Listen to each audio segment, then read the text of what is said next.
Bienvenidos todos a un episodio más de Remando en Arequipe. El día de hoy vamos a hablar de una metodología de innovación, un framework, algo que cuando lo conocí me llamó mucho la atención. Van a tener muchas herramientas, también una tabla de herramientas para actividades, encuentros que les va a servir mucho para sus programas de cultura e innovación. Y el día de hoy vamos a aprender de Proto Thinking con mi amigo Nel Martínez. Nel, bienvenido. Hola Santi, muchísimas gracias por la invitación a remar en Arequipe. No, ¿Cómo no, vas? gracias. Gracias a ti por aceptarla. Nos hicimos amigos tomándonos un café hablando de innovación, eso es maravilloso. La combinación de café e innovación. Y esa oportunidad tú me contaste ya hablamos mucho, de las metodologías, pero también de la vida. Antes de que empecemos a hablar de innovación, cuéntale a todos quién es Nel Martínez. Bueno, Nel Martínez es un apasionado de la innovación, claramente, y sobre todo el diseño, entendido como multidisciplina.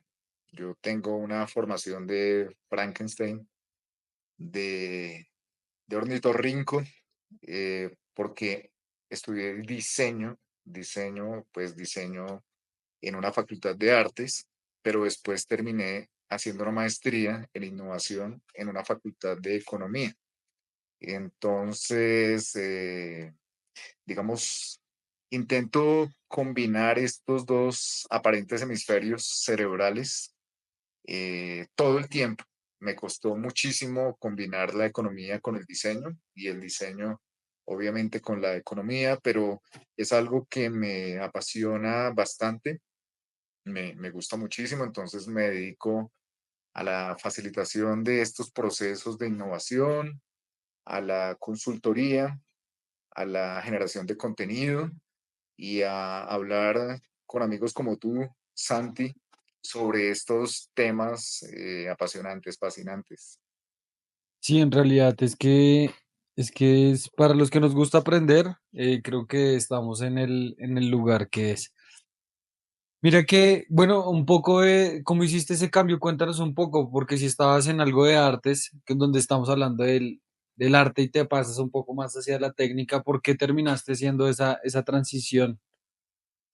Bueno, digamos que uno tiene ahí cierto perfil, cierto enfoque hacia la vida profesional y a mí siempre me gustó el tema del arte. De hecho, quería estudiar artes plásticas, pero también por cosas de la vida terminé estudiando diseño gráfico, que tiene mucho que ver con el arte y también con la funcionalidad de, de los objetos y de los sistemas y de los productos, en fin.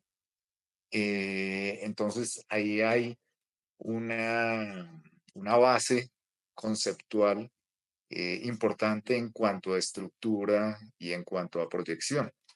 Eso es bien interesante, pero cuando te incomodas y te pasas a estudiar algo, como tú dices, técnico, lógico, racional,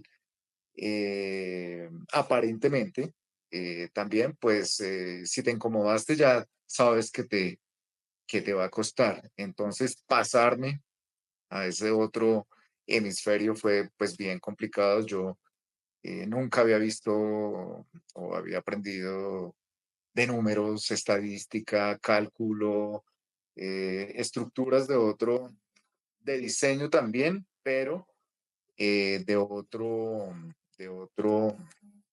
de otro estilo. Entonces, costó al principio, pero después me di cuenta que el insumo del arte es lo que me permite dinamizar estos procesos de innovación.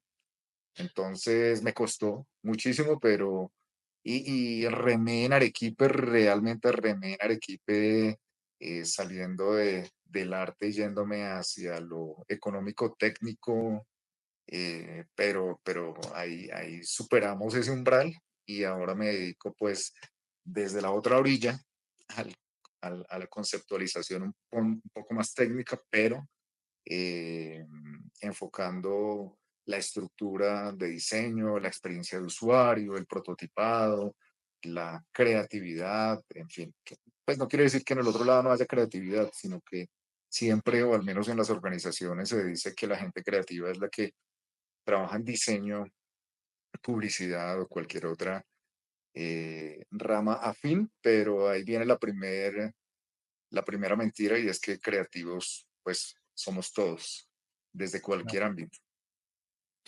Pues mira qué chévere eso, como decir, ahora que lo estás diciendo, como es arte, arte aplicado a los negocios, algo así como innovación puede ser, y conectándolo con eso, o sea, yo creo que también una de las habilidades que por allá en uno de esos libros muy famosos de innovación, creo que era el de la ADN del innovador, de conectar. Yo te estaba contando ahorita antes de grabar, yo me leí tu publicación completa de Protothinking porque me pareció muy chévere y sobre todo que era hace mucho tiempo, o sea, tú llevas hablando, y cuando digo hace mucho tiempo es, ya han pasado 4 años, llevas hablando de innovación bastante tiempo. Pero quiero que nos cuentes qué es Protothinking y te voy a ir haciendo preguntas de cosas que me llamaron la atención de eso para que hoy las personas que escuchen esto se vayan llevando más métodos, porque al final todos es a casarse con un método y conózcalos todos, aprenda y coja lo que le sirva de cada uno y seguro de este algo les va a servir a las personas que están liderando innovación en las organizaciones. Listo, Santi. Voy a tratar de hilar tu pregunta, tu extensa pregunta, y espero que sea comprensible para quienes nos escuchan en este podcast. ¿Qué es protothinking? Protothinking es, bueno, en cuanto a concepto, es trabajar con el pensamiento, pero muy enfocado en el prototipo. Efectivamente es pensamiento de diseño para los conocedores del tema. Es como una rama, un enfoque en el mundo de los negocios que coge las premisas del diseño, como que si estás en diseño tienes que pensar en tu usuario. Si un diseñador de modas no trabaja de la mano de su usuario, pues sencillamente se le complica su profesionalización, que todo el tiempo están rayando, dibujando, están haciendo prototipos o aterrizando sus ideas a algún lugar en el espacio, que aparentemente, como te decía, son creativos, son muy creativos, eso en apariencia. Bueno, y también que se dedican mucho al tema de experiencia. Eso es clave. Entonces, protothinking como concepto es pensar en el diseño, como el design thinking, pero muy enfocado en el prototipo. Es que esa fue una de las ventajas que encontré haciendo minería de insumos allá del diseño y trayéndolas al mundo de los negocios, porque en el prototipo es donde está la fortaleza de de la innovación, en el prototipo y sobre todo en la validación del prototipo. Entonces, simplificando, prototipo es pensamiento de diseño, pero muy enfocado en el prototipo conceptualmente, y ya en la práctica es pensar con las manos, pasar a la acción.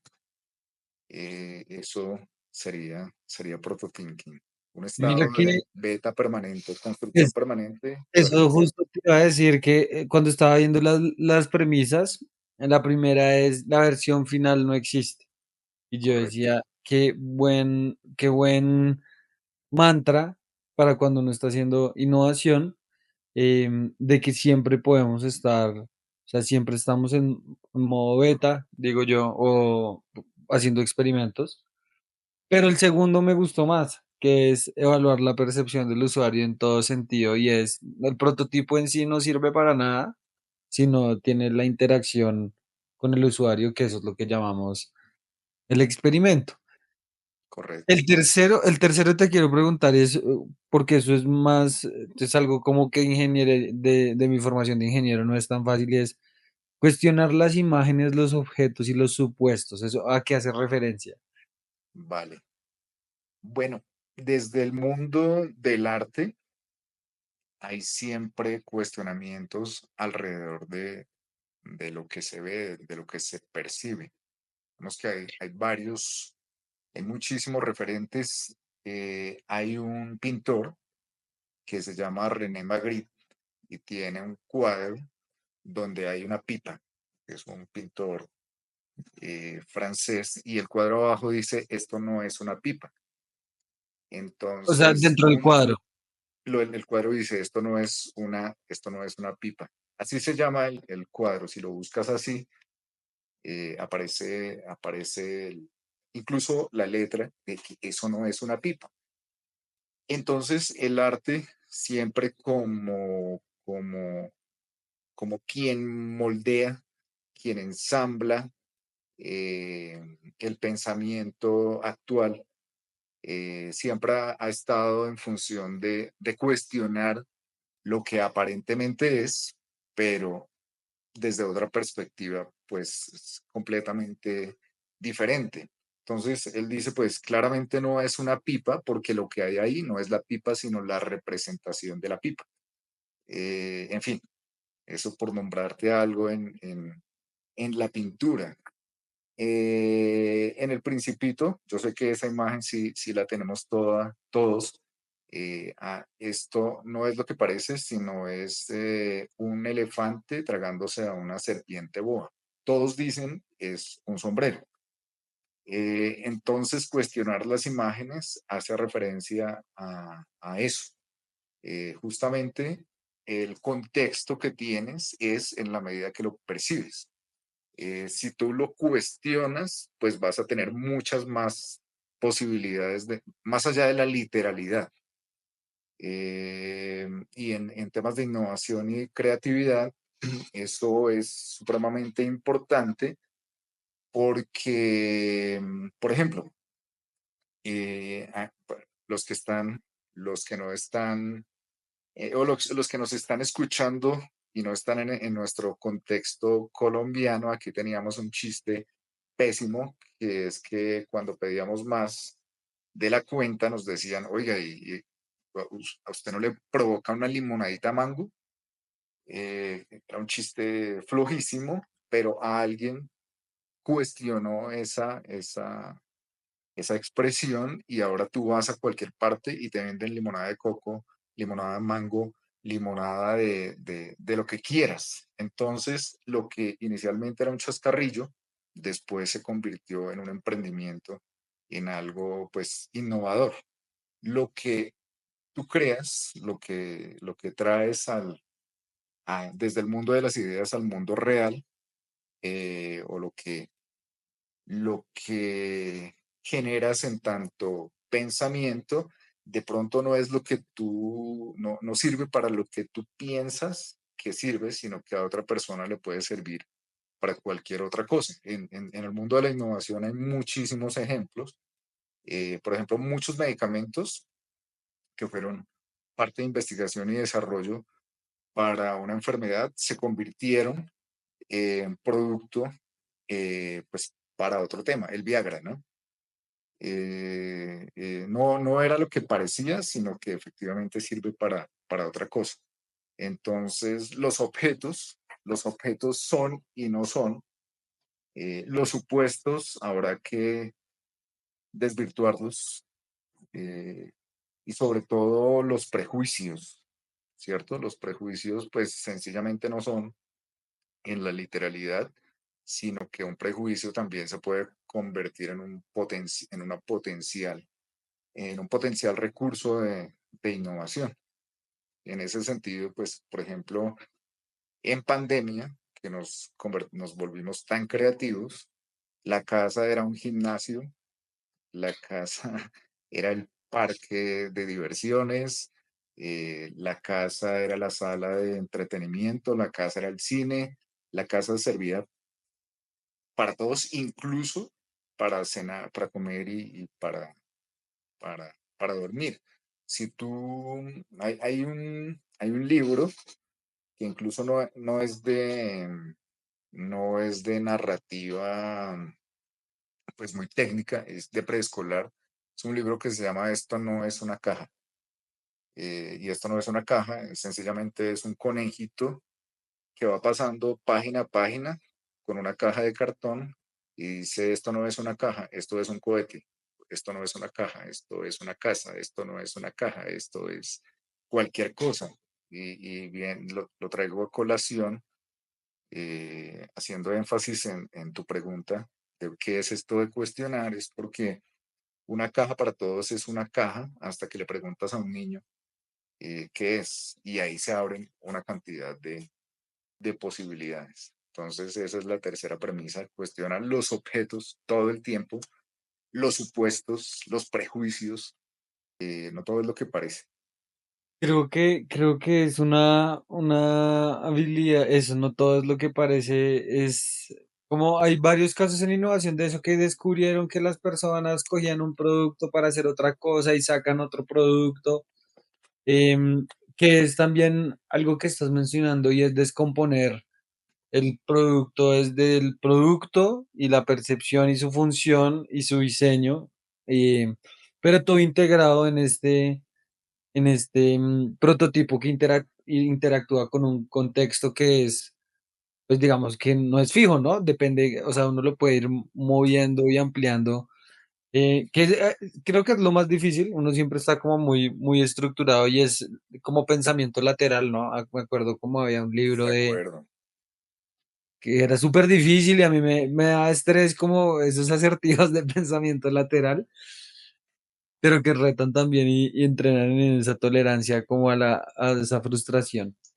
Y el cuarto es pensar con las manos, y eso me acuerda de un libro que me recomendó un amigo que se llamaba La mano que piensa, y o sea, como ese poder de construir, de materializar. Pero cuéntanos cómo se vive esta premisa en esta metodología. uy, Santi, nunca me han preguntado por esa premisa de una manera tan puntual y sobre todo con un ejemplo como el que propones, de la mano que piensa. Pues digamos que para Prototinkin hubo como varias influencias. Una muy grande vino de la literatura, y vino de la literatura de la mano justamente de García Márquez. García Márquez tiene una entrevista sobre la carpintería en la escritura de ficción. Entonces el hombre dice algo como, la escritura de ficción es un acto hipnótico. Lo que tú quieres es transmitirle a tu lector un ritmo respiratorio o circulatorio para que no despierte, porque si se despierta, se pierde, se pierde la magia. Entonces él dice, una cosa es la inspiración, otra cosa es el argumento, pero la manera como ensamblas ese texto, eso implica saber hacer una carpintería. Entonces él dice, digamos, el texto es el párrafo, digamos, como texto continuo, es, no sé, madera. Tú coges un texto, ahora que tú estás tan máster y tan top en estos temas de inteligencia artificial generativa, pues tú tienes que cuestionar al- a, a la máquina para que se vaya puliendo también. Y también en la escritura, si tú haces un texto, pues tienes que pulirlo y pulirlo y pulirlo. Y García Márquez dice, hay unos elementos dentro de esa carpintería, como los adjetivos, como los sustantivos, que a veces no tienen que estar ahí, pero están para que se soporte la estructura.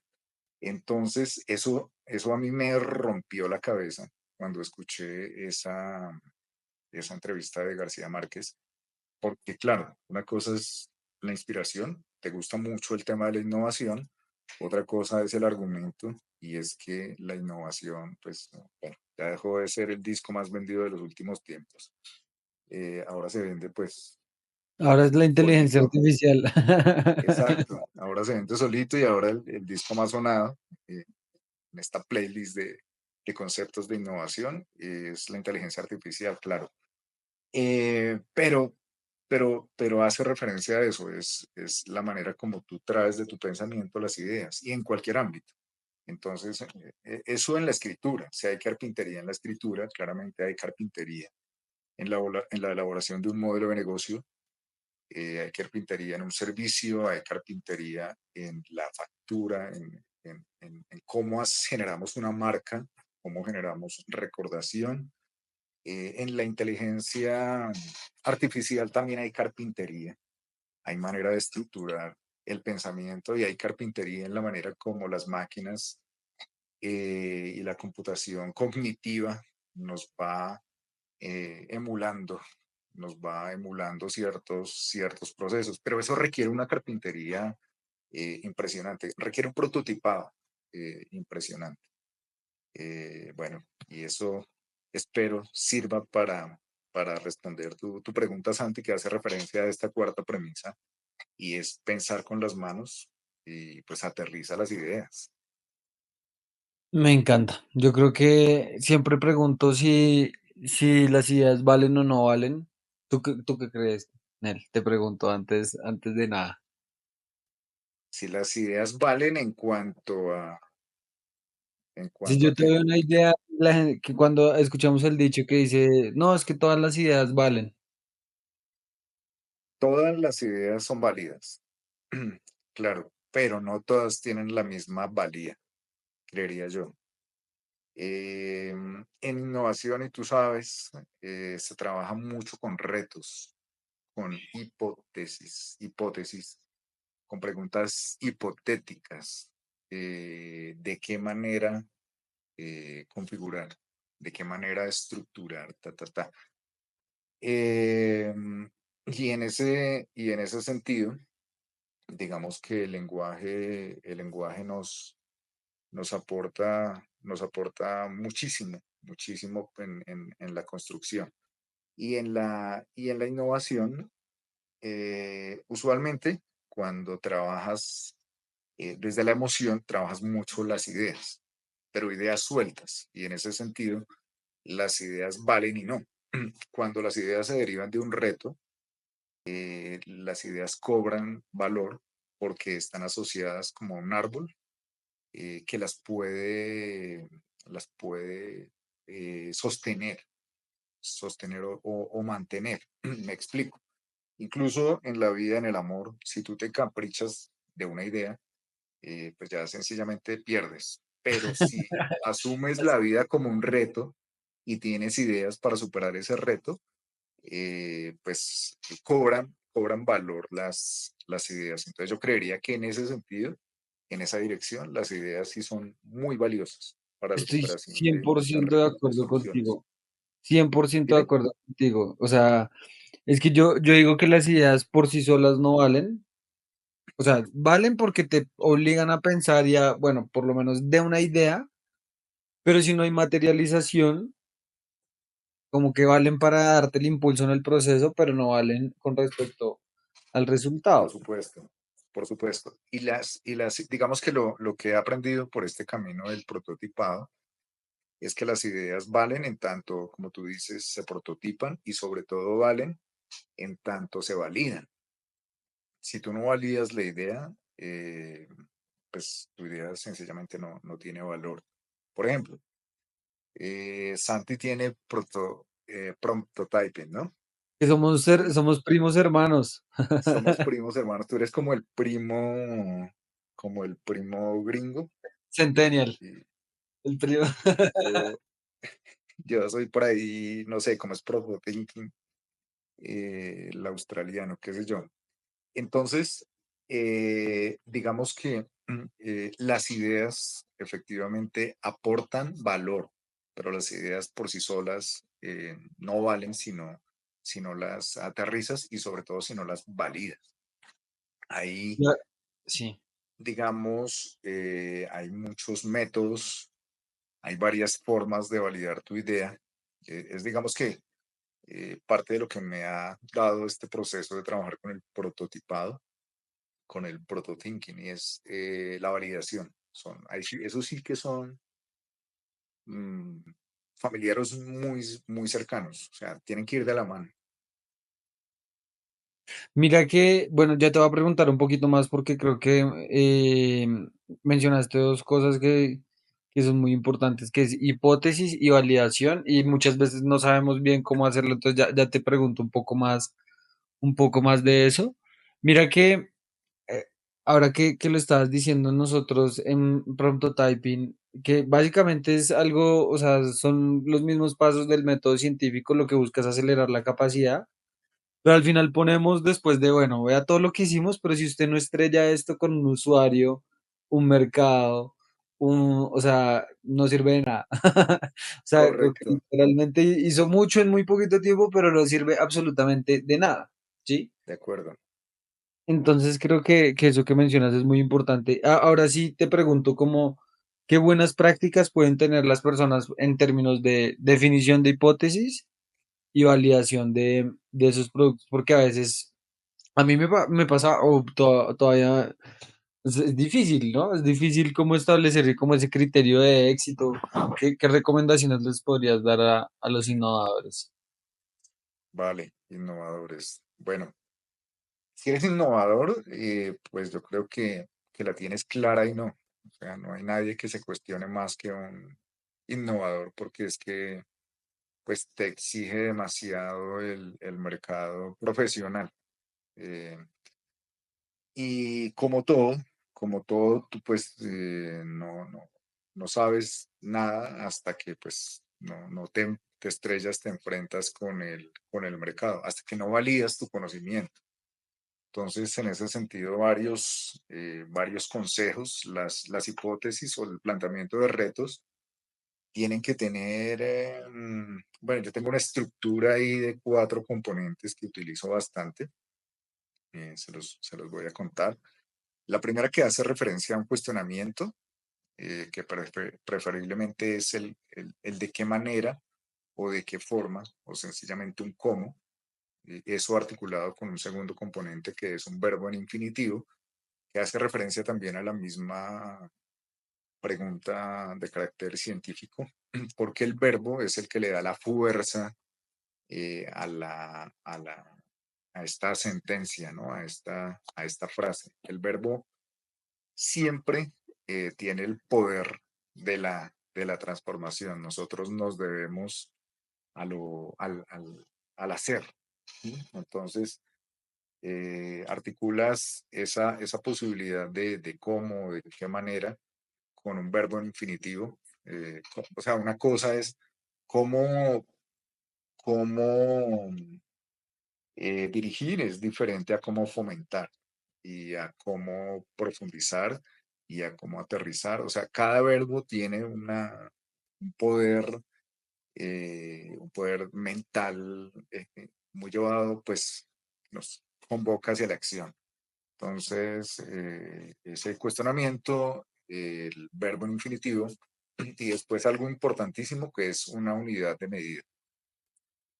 Es decir, que si tú dices cómo propiciar o cómo fomentar, eso tiene que estar articulado como con un estado actual de las cosas, donde tú puedas medir que lo que hagas como solución planteado en esa pregunta está mejorando o se está midiendo en el mercado.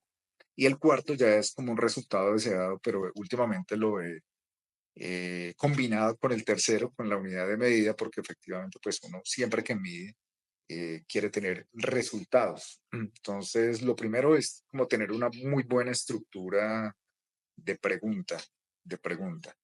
Lo segundo es que a la pregunta le apuntes, como dicen, le apuntes a las estrellas para pegarle a la luna, le apuntes soluciones incluso descabelladas o venidas o traídas de los cabellos. Entonces, primero, buen planteamiento de reto, después pensar en ese reto en términos de soluciones y en que puedes tener muchas soluciones a un reto específico. Y bueno, el tercer consejo es validar todo el tiempo justamente porque no hay versión versión final. Es que tú arrancas con una pregunta y comienzas a generar soluciones y de pronto las soluciones te van llevando a otro umbral de solución que tú no tenías planteado. Hasta que tú no aterrizas esto, no puedes ni siquiera comprenderlo, ni lo puedes llevar a la comprensión de otras personas. Solamente hasta que lo aterrizas se crea y en la medida que lo valides, pues bien. O sea, muchas veces tú validas y sencillamente fallas. Y eso en estos procesos de innovación también es muy importante. Es decir, teníamos este reto, generamos esta solución, pero fallamos, eh, fracasamos, y eso fracasar no implica como caer al abismo, sino fracasamos y necesitamos iterar, regresar unas fases porque necesitamos mejorar algo dentro de este ciclo permanente pues de mejora. O sea, fallar no es hacia adelante, que es que ya fracasé, no, sino es como iterar, devolverse unos pasitos porque fallé por algo y fallé y aquí es donde puedo ajustar esta tuerca o este tornillo para seguir haciendo carpintería y seguir validando.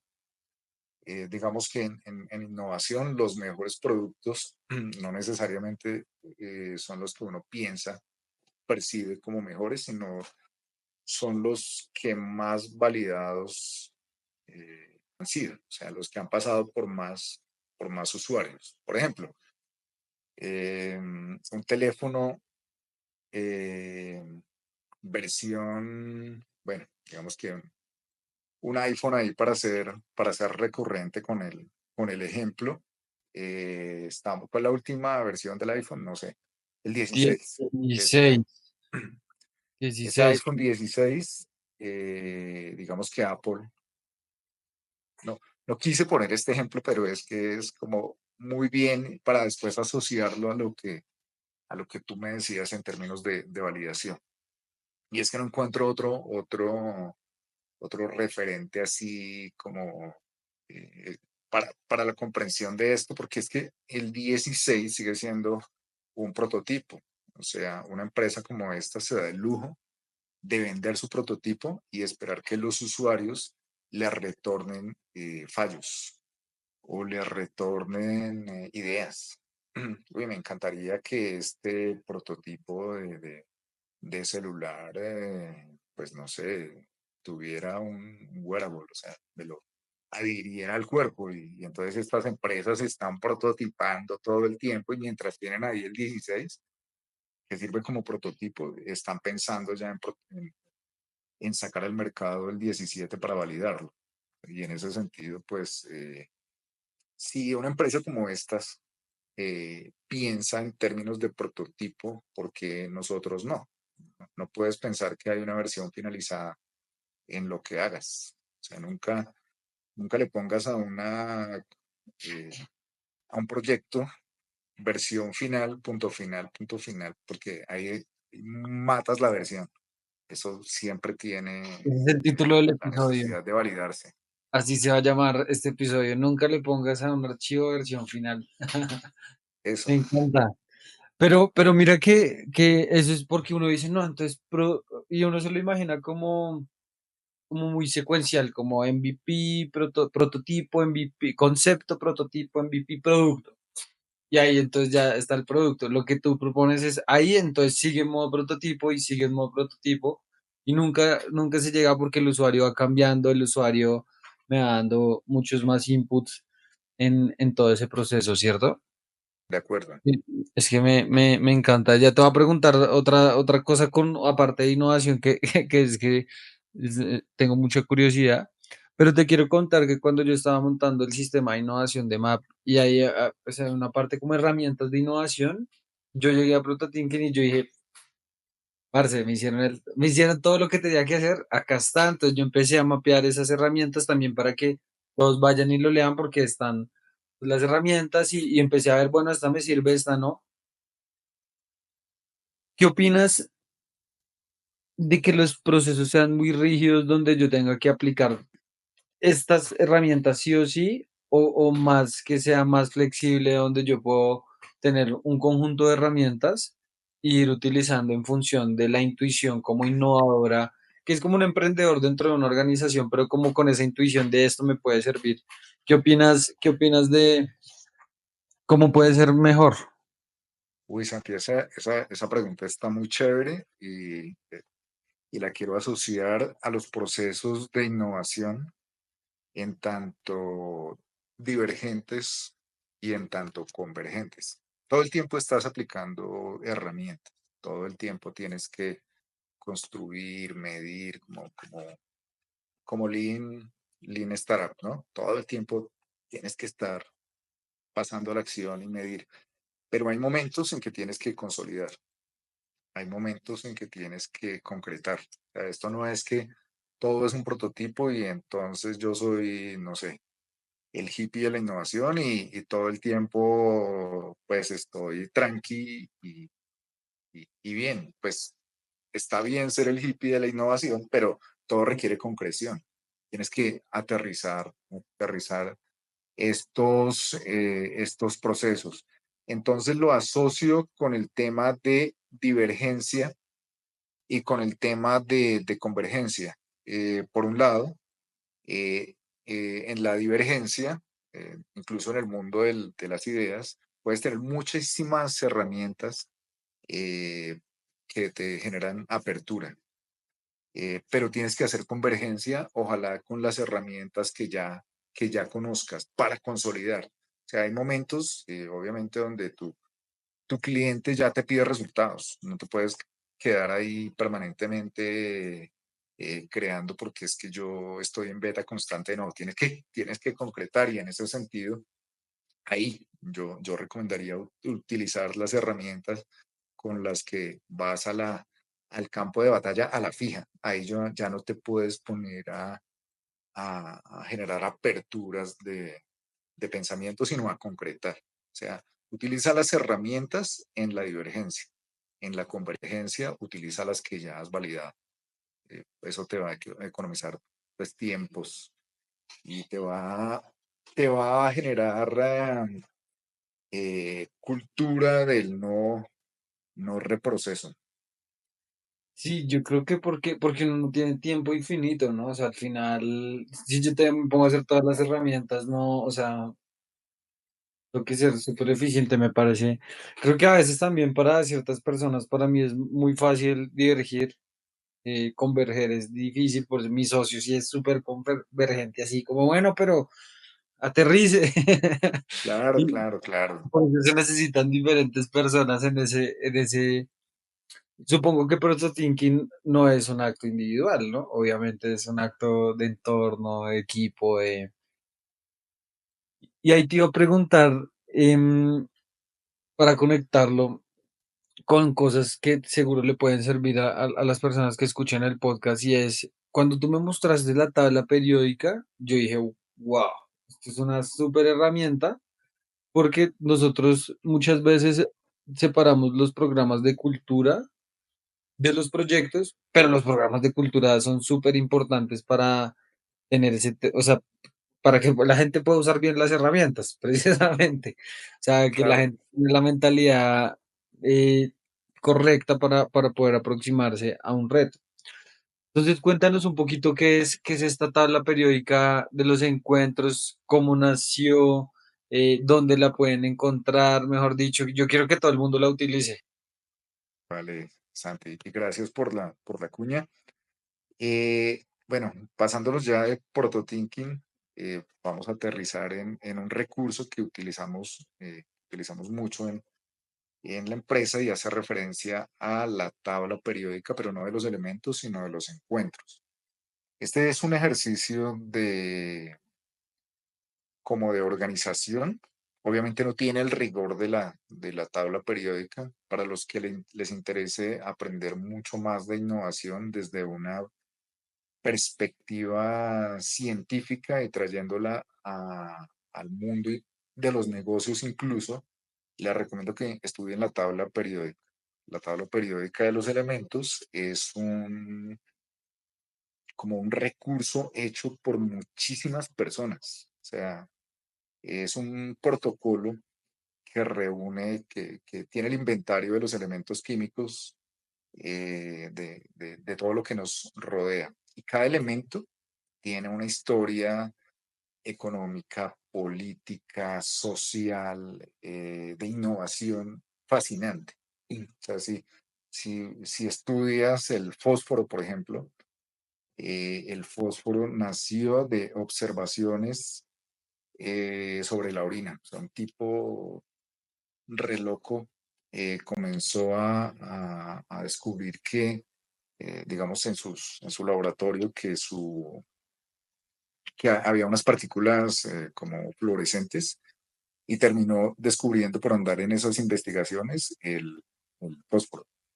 La tabla periódica es como la transición también en términos de innovación de la alquimia, que hacía referencia a la búsqueda del elixir de la eterna juventud o también al oro, ¿no? A la capacidad de sintetizar oro. Bueno, no voy a entrar ahí en detalles.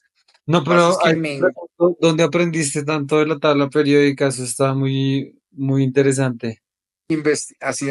haciendo la tabla periódica de los encuentros, justamente, justamente. Entonces, si yo me arriesgaba a hacer un símil, una metáfora de la tabla periódica de los encuentros, tenía que saber de la tabla periódica de los elementos.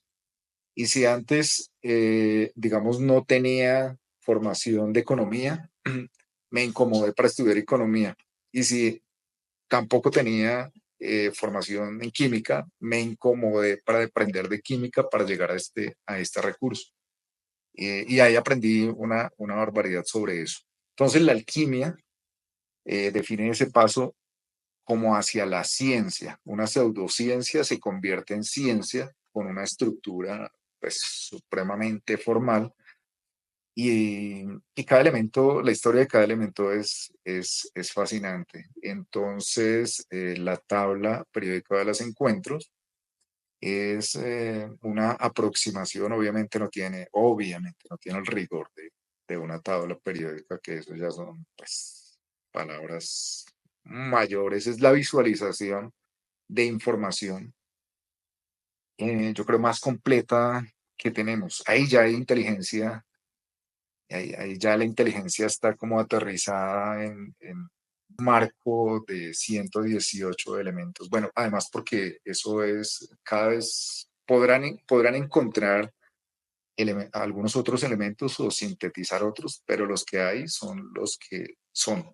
por ahora. Bueno, entonces, la tabla periódica de los encuentros es una tabla de visualización de encuentros empresariales, corporativos. El primer elemento de la tabla periódica es el hidrógeno. ¿Sí? El hidrógeno es el elemento más abundante en el universo. Y el hidrógeno parece que es el compuesto con el que se creó el Big Bang. Es decir, que nosotros tenemos hidrógeno transformado durante milenios y milenios y milenios de años, pero bueno, cantidades alarmantes de años. Ese mismo hidrógeno se ha transformado y ahora nosotros somos compuestos que también funcionamos con hidrógeno, oxígeno, carbono, bueno, en fin, como orgánico. Entonces, el, el, hay unos símiles ahí con los encuentros corporativos. Por ejemplo, el hidrógeno de los encuentros corporativos es el café. Yo sé que aquí todos los que nos escuchan toman café o si no toman, se encuentran con el pretexto de un café o tomémonos un café con cualquier pretexto. Si estás en este ámbito de la innovación, del emprendimiento, en fin, tomarse un café es tomarse, más allá de gustar una buena bebida, es encontrarse con alguien para que ese alguien te aporte como otro elemento químico para que puedas, más allá del café, generar un podcast como, como Remando en Arequipe. Entonces aquí tú tú, Santi, a partir de un café, me imagino que todo esto nació en una charla de café, o nació de una idea con otra persona a la que tú le dijiste, oye, ¿y si nos combinamos ahí cual molécula para hacer el primer capítulo y después eso se volvió pues todo un sistema? Llegó a haber un podcast como Encuentro Empresarial. Aquí nos estamos encontrando para aportar, para sumar, esperamos, en términos de innovación. Y este podcast se puede convertir en un workshop, ¿cierto? Este podcast, y sigue convocando elementos en lo corporativo. O este podcast se puede convertir en una feria, en un summit, se puede convertir ya con toda la convocatoria que tú tienes, se puede convertir en un encuentro corporativo mayor. Entonces, la tabla periódica de los encuentros es el símil, de encuentros corporativos organizados en algo similar a la tabla periódica. Entonces, tienes encuentros para deleitarte y socializar. Están, pues, eh, claramente el café, el brunch, el almuerzo, una cena empresarial, en fin. Y así hay categorías como, por ejemplo, de tiempo. Tú puedes, en tiempo, idearte, o aterrizar una idea de la hora del, del prototyping, la hora del prototyping, del minuto del prompt, de la semana del prom, del año del prom, tal. Tú puedes tener cualquier recurso como molécula para integrar otros compuestos y generar más encuentros, corporativos. Entonces hay 18, 18 categorías, 18 tablitas similar a la tabla periódica. El último, hace referencia a, lo ceremonial, o sea, los encuentros, ceremoniales, o los encuentros de ritual. Aquí siempre nombro un ejemplo que me pareció muy chévere. Alguna vez que fui a una empresa, que sintetiza fragancias y sabores, en fin. Y en esa empresa, pues esto es todo un laboratorio. Toda la empresa es un laboratorio, y la sala de juntas tenía una cantidad de frasquitos, pero tenía un frasco mayor donde había una cantidad de corchos ahí. Yo pues pregunté que, más allá del contenido, que era evidente, los corchos, sí, que simbolizaba eso. Me dijeron, es un ritual que tenemos, cada corcho, representa un buen negocio que se cerró en esta sala de juntas con un buen vino. Entonces yo dije, pues, claro, estos encuentros corporativos nos encontramos todo el tiempo, y lo ideal de cada encuentro es que cada encuentro tenga justamente su química, y que en cada encuentro se pueda propiciar otro encuentro. O sea, tú te unes voces y terminas organizando, no sé, así comenzaría pues los grandes eventos de innovación, las grandes ferias, los summit, los grandes, eh, eh, modalidades de encontrarse con otras personas. Las empresas, los emprendimientos comenzaron así. Terminas después encontrándote con otro propósito mayor, y jugando como a la química ya no a la química de los elementos, sino a la química de los encuentros. La tabla se puede encontrar en nelmartinez.com, /TPE, tabla periódica de los encuentros, y ahí la pueden descargar. Si se pudiera vincular a la descripción de este Ahí lo podcast. vamos a dejar. Nosotros estamos haciendo, y ahí te cuento con los libros que recomiendan. De hecho, ponemos una idea ahí a transcribir, sacar los libros, sacar como los recursos, y estamos poniéndolo en un repositorio como central de los invitados, porque de hecho nos tocará hacer otro episodio, porque tengo la idea, quiero hablar con, ¿te acuerdas cuando yo te decía como ustedes son como la primera, ustedes empezaron a hablar de innovación cuando nadie hablaba de innovación?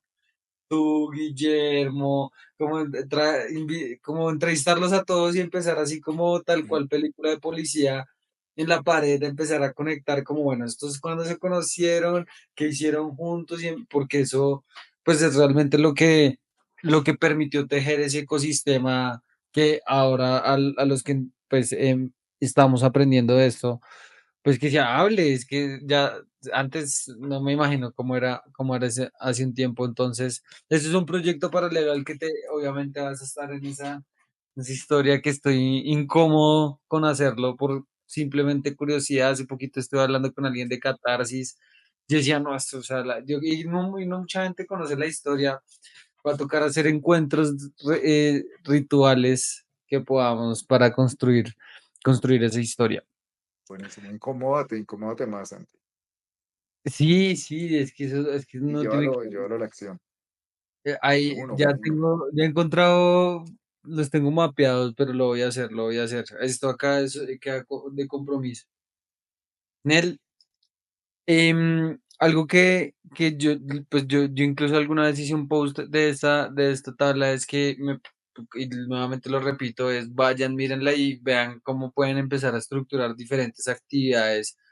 Tanto, hay unas que veo que también son técnicas enfocadas en proyectos, o sea, no es solo como pensar innovación de, ay, el workshop, no, o sea, tiene estructura y está muy, muy interesante también para que lo compartan con sus equipos de recursos humanos. Y ya para terminar, estimado Nel, te quiero preguntar dos cosas. Si tú, que llevas bastante tiempo en innovación y pudieras volver a empezar en este camino y darte un consejo, ¿qué consejo te darías? Qué difícil, qué difícil. Me incomodaría más, me incomodaría más. Normalmente uno quiere profesionalizarse para vivir tranqui y relajado, y eso está muy bien, pero cuando te incomodas te pasas a otros campos aparentemente opuestos o diametralmente opuestos, encuentras pues conocimiento, encuentras conocimiento. Entonces yo creo que, y para todos, desde el ámbito en el que estén, desde el ámbito académico, científico, empresarial, de emprendimiento, desde los servicios, desde los productos, desde la experiencia de usuario, desde los modelos de negocio, desde las marcas, desde la estructura organizacional, desde los procesos, desde donde estés, intenta incomodarte y encajar con un conocimiento que te cueste. Es decir, que si estás desde el lado, no sé, del marketing, de las marcas y demás, pásate a hablar con personas que hablan de modelo de negocio, que eso ya es puro y duro su esencia. Y si estás en temas muy administrativos, pásate a temas de arte, o sea, incomódate todo el tiempo. Entonces, eh, yo creo que me daría ese consejo, como que incomódate cuanto antes, para que vincules el conocimiento y sobre todo que prototipes, que pienses que todo lo que hagas eh, tiene que tener una validación y todo lo que aprendas tiene también una retribución.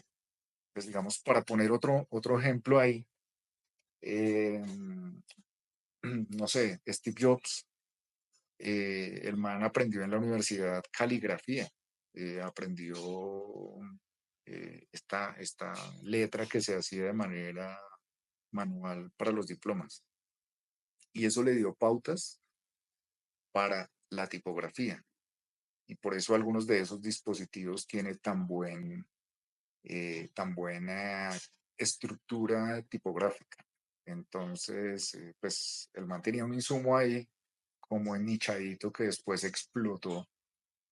O sea que tenía ni en mente, ni en ni en el radar.